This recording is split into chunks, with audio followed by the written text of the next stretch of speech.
La compassion contre l'impuissance.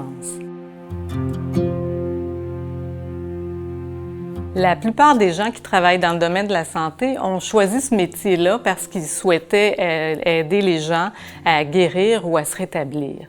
Et la situation de la pandémie nous amène à vivre quelque chose de complètement différent actuellement avec un énorme sentiment d'impuissance. Par exemple, dans la situation de la pandémie, quand je suis devant un patient qui est très souffrant, je vais être en résonance avec l'émotion de détresse de mon patient. Je vais avoir comme une espèce de contagion émotionnelle. Je vais commencer moi-même à sentir une détresse à l'intérieur de moi, qu'on appelle la détresse empathique. Puis quand je suis dans cette détresse-là, ça vient activer mon système de défense et ce système-là fait en sorte que je vais vouloir enlever la souffrance de mon patient et de moi-même.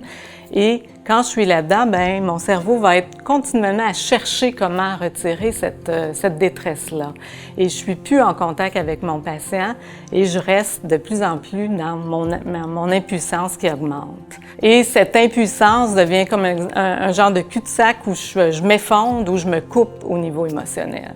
Heureusement, les humains n'ont pas seulement un système de défense, ils ont aussi un système de soins, un système d'affiliation.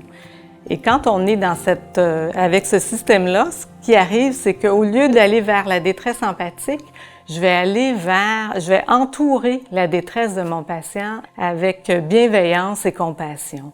Et ça fait en sorte que j'active d'autres zones cérébrales qui sont beaucoup plus proches du bien-être et je vais ressentir une force tranquille à l'intérieur de moi qui va avoir un impact sur mon patient. Je ne peux pas contrôler la pandémie, mais je peux peut-être agir avec simplement des actes de réconfort, de bienveillance. Ça peut être simplement tenir la main de mon patient, lui parler d'une voix douce, lui mettre la musique qu'il souhaite. Un peu comme si j'étais face à mon enfant qui a une fièvre, je ne pourrais pas lui enlever sa fièvre. Tout ce que je peux faire, c'est de m'asseoir avec lui puis le réconforter. Pour terminer, la compassion, c'est le facteur de protection le plus important contre l'impuissance et la fatigue du soignant.